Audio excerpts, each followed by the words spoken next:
This is the second part of the chapter alternating currents. So we discussed the basics of alternating current. What is the meaning? What are the terms?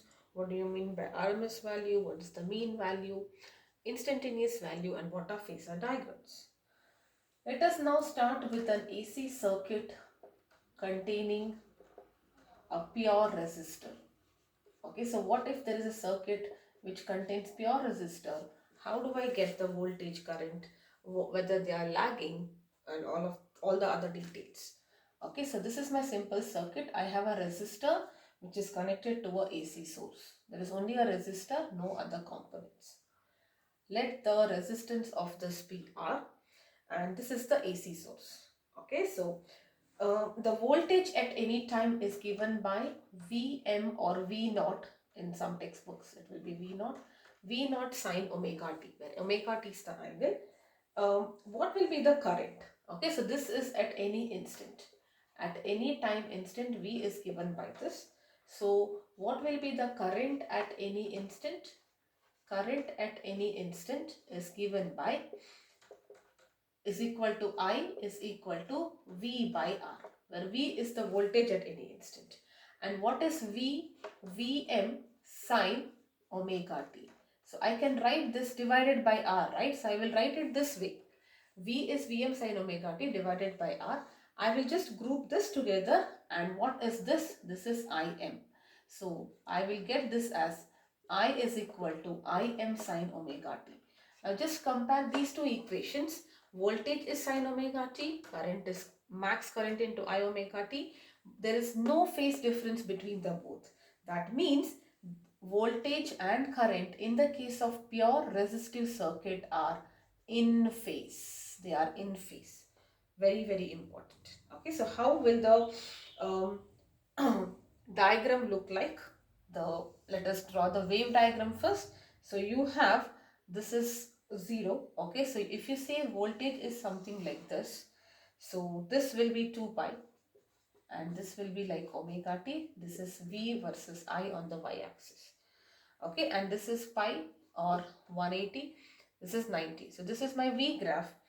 I graph will be, it can be smaller or whatever. This will be my I graph. Both are in phase. They start and end at the same time. And the phasor diagram will be, okay, so I'll be just writing it here. Okay, so the respective phasor diagram, you can write it here itself. It becomes easier for you. So what it will be, now this value here will be this is my rotating this. So this is V max value here, right? The length is nothing but the max value or the peak value, and this will be the peak value of current. So this is V and this is I, alright, and then they will be at an angle of course omega t, because both are in phase. That's why they are on top of each other. There is no phase difference. And if you want to write the instantaneous value at any instant, that will be given by the vertical component. Like for example, in this case, this will give you the Vm and this will give you the Im. So this is my instantaneous Vm sine omega t at any instant. Which instant we are talking about? At this instant. If you want this instant, this and this. If you want at this instant, okay, at this instant if you want voltage, this will be the voltage, and at that instant current, both of them are current is at peak, so both will be the same value, right? So this is how it is. So this is how you get instantaneous voltage, which is nothing but the y-axis projection of the same, and the max value is given by the length of the vector. Okay, so now we have to just talk about the instantaneous power. So what will be the power consumption for a purely resistive circuit? Okay, so generally, like I mentioned, the power that we use to measure is actually the instantaneous. Everything is the instantaneous, right, at that instant. So it is V instantaneous into I instantaneous, and that is equal to Vi. Correct? So you know what is V instantaneous? Vm sine omega t. In instantaneous value is nothing but V, I mentioned. So this is Im sine omega t. Correct? So it is Vm Im into sine square omega t. This is what you have. Sine into sine is sine square. Now, what will be the average power? Average power is denoted as P average. It is nothing but P instantaneous. Right? So, what is this? Whenever you put it in bracket, it means the average in terms of integration. So, you will have, what is this P? P already I have. So, this is a constant. I don't have to integrate it. You will only take the average of sine square omega t. Now, if you integrate this to take the average, because it's a continuous variable, you will get this value of sine square omega t integration is equal to half. Okay, now there are steps in the textbook if you want, but you don't require this. You just have to know integration of this is going to be half, and that's why you can write it as Vm by root 2. Half is divided by 2, right? I can write it this way also, correct? So P average is, and what is Vm by root 2? It is Vrms into Irms, correct? So this is the final. So what will be the average power? Instantaneous power is Vm sine square omega t. So you just write everything instantaneous and substitute. You don't have to remember as such. For average, maybe you can remember. When you talk about average, you are getting, average is the mean of all instantaneous values. So you are going to get this part. So for average, you can remember it as average power is Vi, but it's the RMS value. Instantaneous is just replaced with the instantaneous. That's all. Or if you want instantaneous, you can remember it this way and this way. Either leave it to you.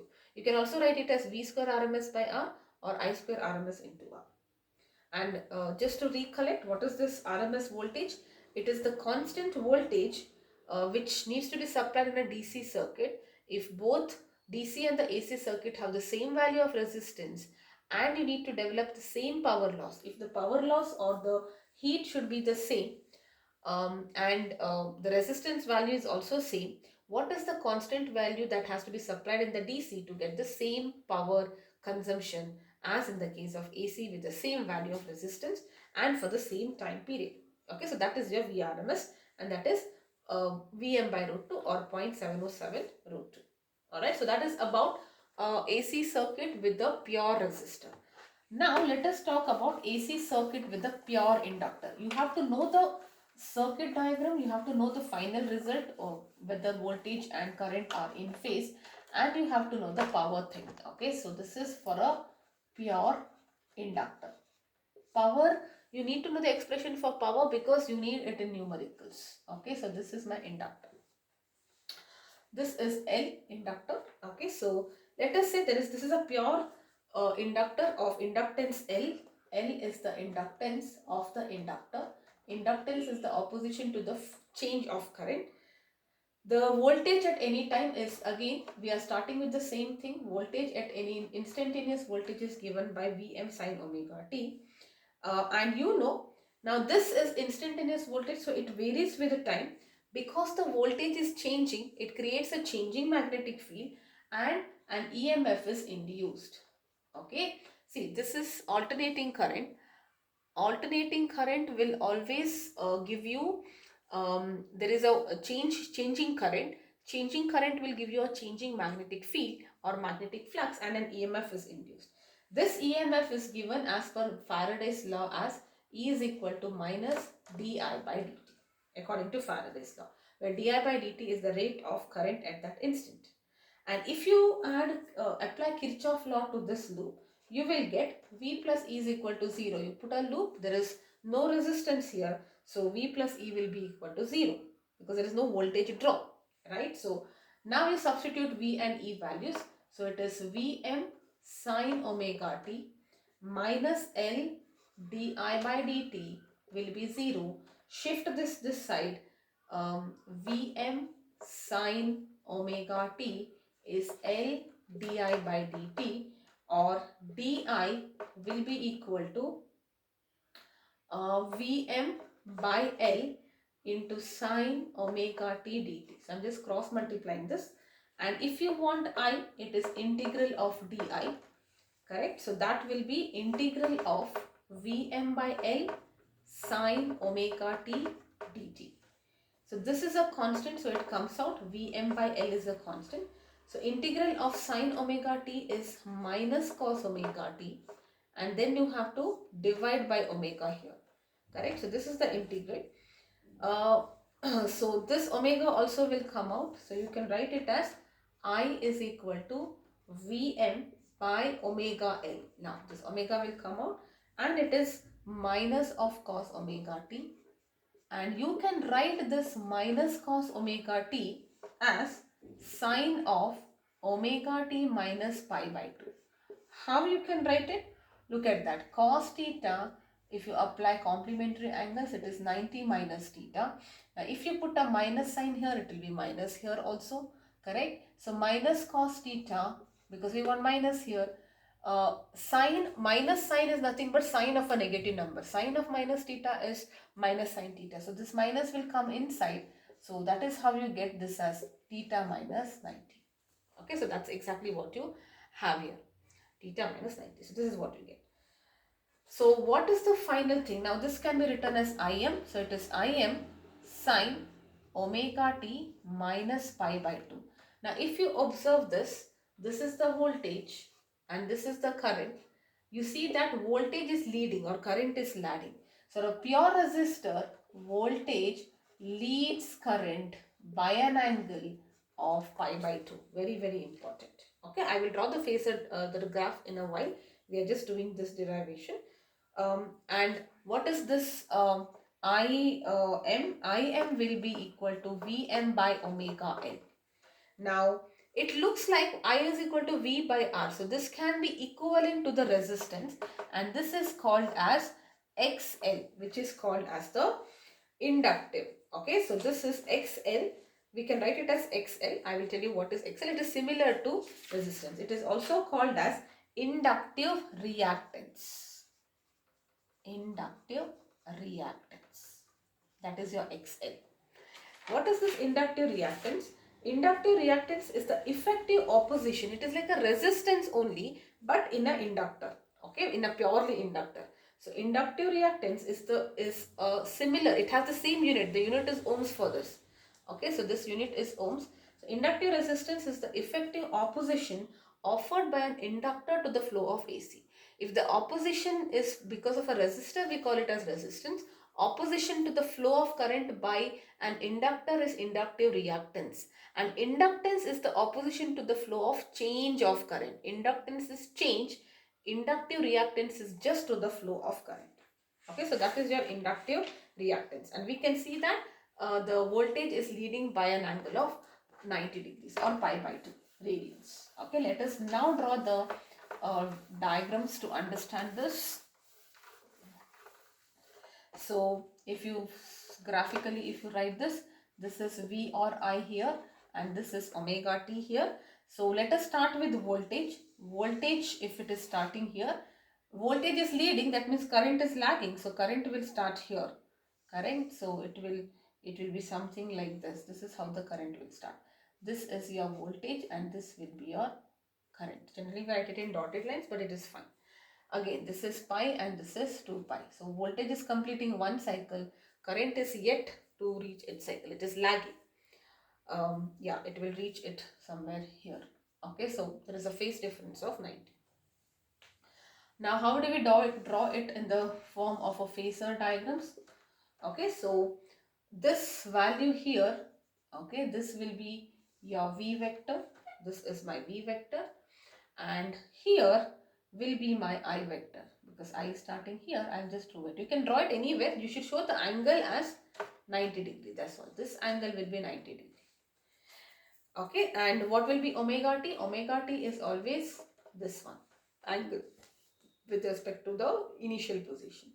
What will be your instantaneous value for this? This will be the instantaneous value, Vm sine omega t, and here this value will be your Im sine omega t minus pi by 2. This is how it is. Okay, yes. Now, let us also talk about instantaneous power. Now that is about it. We just have to talk about instantaneous power, average power, and then a little bit about inductive reactance. Alright, so I come to inductive reactance. Again,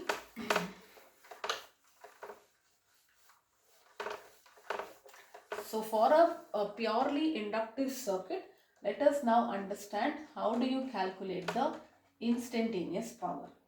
Instantaneous power, E in instant, for a inductor is V into I, and it is V instantaneous, right? So it is going to be Vm sine omega t into Im sine omega t. Oh, so this is omega t minus pi by 2 here. For resistance, it was sine omega t. Here it is omega sine omega pi by 2 minus this. So what is this going to be? Vm sine omega t, and Im of, what is this? This is minus of cos omega t.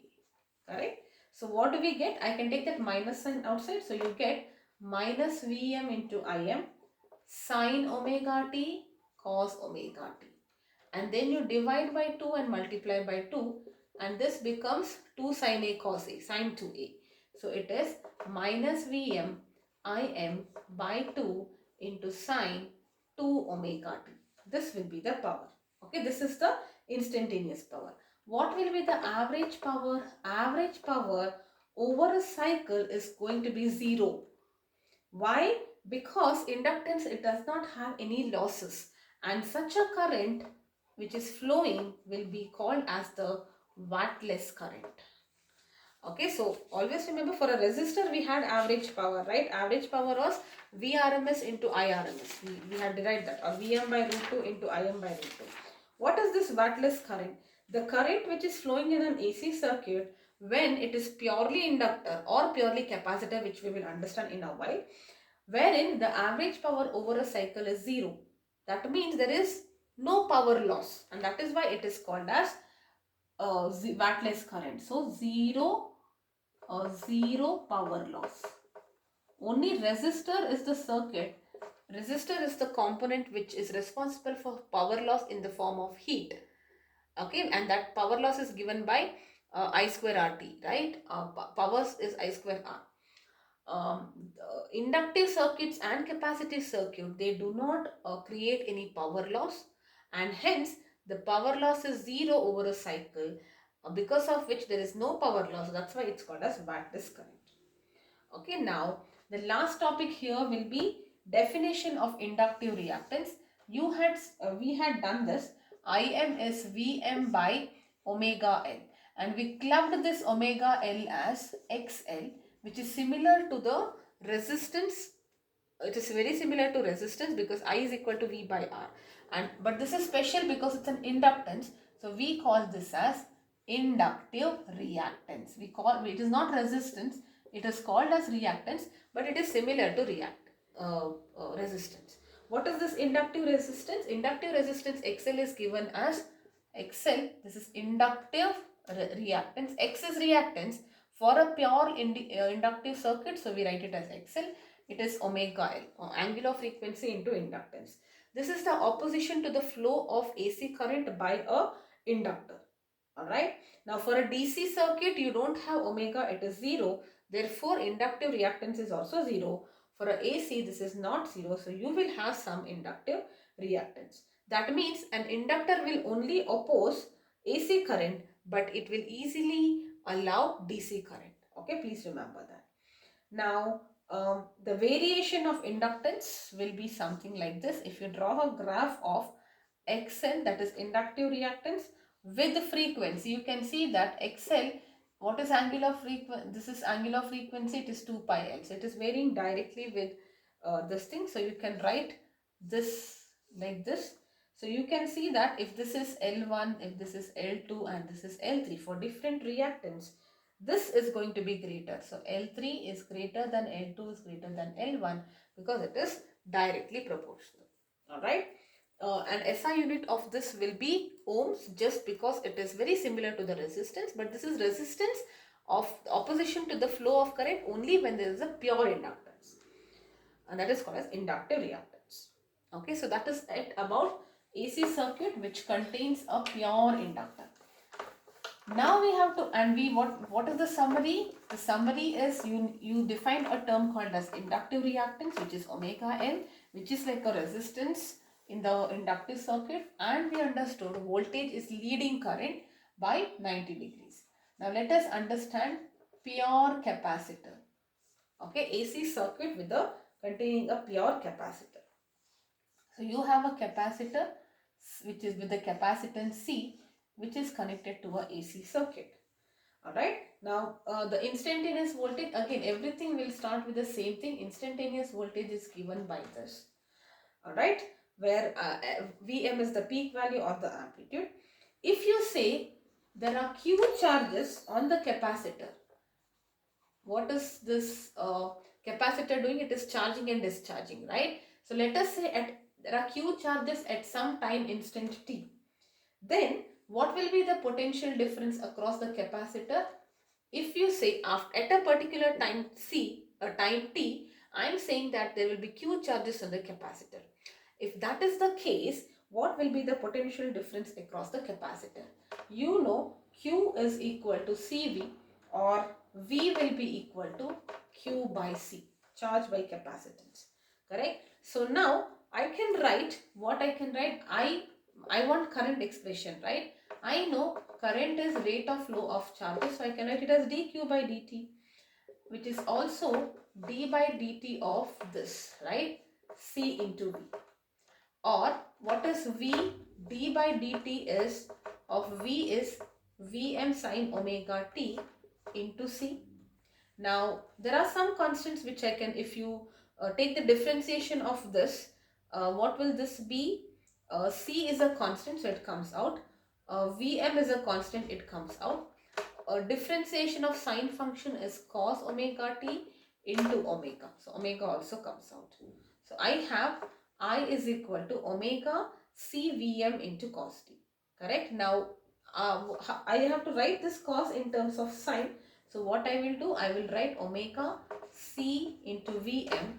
Cos theta can be written as sine 90 plus theta, right? So think about it. Isn't it equal to sin 90 plus theta? Sin 90 plus theta is in the second quadrant. Second quadrant it is cos. I mean, because it's 1 and the sign is positive. So definitely sin 90 plus theta is cos theta. So now I can write this together as Im. Okay, 1 minute. So this is an expression for cos theta. I can write it like this. So now I can write this as I is equal to V omega C Vm into sine of omega t plus pi by 2. I think this part is clear. Now I is also, I can write V here. V I will write as it is, and then I will bring this to the numerator, so denominator. So it will be 1 by omega c into sine of omega t plus pi by 2. Now it looks like I is Im sine omega t plus pi by 2, where Im is given by Vm by 1 by omega c. And this 1 by omega c, I can write it as Xc, which is the capacitive reactance, opposition to the flow of AC current by a purely capacitive circuit. Okay, so Xc will be 1 by omega c. Omega is the angular frequency of the AC circuit and c is the capacitance. It is 1 by omega c. For an inductive circuit, XL was omega L. Here it is 1 by omega c. Please make a note of that for sure. So this is equal to 1 by 2 pi fc. This is called as the inductive this. Again, for a DC current, omega is 0. So Xc will be finite. And for an AC circuit, infinite. Xc, for an AC circuit, there is some value for omega. So it is a finite value. That means a capacitor will block DC current, but it will easily allow AC. It's the opposite. If you talk about inductor, inductor was allowing DC easily, but it was opposing AC. Here, it allows AC easily, but it blocks DC. Why? Because you have it in the denominator here, right? So when you say for DC omega is 0, so it becomes 1 by 0, it is infinite. Correct? For DC it is infinite, that means it's blocking. Right? So the variation of X versus frequency will be like this, because you can see that they are inversely proportional. This is frequency, this is Xc. They are inversely proportional. So the graph looks like this. The unit of capacitive reactance again is going to be ohms, because we have it here. Okay, so Resistance, now if I have to summarize, resistance is the opposition to the flow of current by a resistor. Inductive reactance is the opposition to the flow of current by a purely inductive circuit. XC or capacitive reactance is the opposition to the flow of AC current by a purely capacitive circuit. Okay, and we can clearly see that here current is leading, correct? So current is leading the voltage by an angle of 90 degree. So how will the graph look like for this pure capacitor circuit? How does the graph look like? Let us now try to understand. Okay, so this is my omega t and this is V or I. Okay, so if you are starting with V, you can start with I also here, no problem. Okay, just as a norm we are doing this. Current is leading. That means when this was 0, this was already at 90, already at by a phase difference of 90. Peak value was reached. Correct. So I will write, this is the graph for I. When V was 0, it was already reaching. Correct. So it is something, and here it will complete its one cycle. If you complete it, it will now complete it like this. This is how the graph looks like. Okay, so you can see when V is 0, I is already leading. So how will the phasor diagram look like? Okay, so this is the, if I just write it here, this is my V vector, which is giving you the max value. And how will the I vector look like? I is here, correct? So I just join it here. This will be the I vector and they have a phase difference of 90. You can see that I is leading. When first quadrant means it is in the first phase, this is already in the second phase of it. That means the first phase was somewhere here, correct? So you can see that in the anti-clockwise direction, this is your omega t. I is already omega t plus 90 degrees. You can see that, correct? And this difference, this is your V is equal to Vm sine omega t, and this is your Im sine omega t plus pi by 2 because current is leading. Okay, so phasor diagrams are also done. We just have to do the power now, instantaneous power and average power. Alright, instantaneous power will be equal to P instantaneous. And what is it? Again, V instantaneous into I instantaneous. This is Vm sine omega t, Im sine omega t plus pi by 2. Alright, so I can write this Vm Im together, sine omega t and cos omega t. Divide by 2, multiply by 2. So you will get it as, no minus here, it is plus. For an inductive, the only thing was minus sign here, otherwise it is the same. Okay, this by 2 and it will be sine of 2 omega t. 2 sine A cos A is sine 2A. Okay, and what will be the average power? Average power will be 0 for one cycle, because just like inductive circuit, pure inductive, capacitance also is not creating any power loss. When there is current flowing through it, there is no loss as such. That's why this is also a wattless current. So average power in the case of resistance as well as in the case of capacitance is going to be 0. Only in the case of resistance you will have an average power, and that is given as V m by 2 or Vrms into Irms. That's the average power. Instantaneous power is your regular. You just write it instantaneous and you can derive it then and there. Only average you need to remember. Average for this is 0, inductive is 0, for resistance it is Vrms into Irms. Alright, so that is about this. So yes, we can also continue with the LCR circuit probably in the next video. Now that we are done with the pure resistive, inductive and capacitive circuits, we will take up a couple of questions followed by LCR circuit, resonance and other things. So this video probably I'll be only doing this much. We will do more questions and then follow it with an LCR circuit.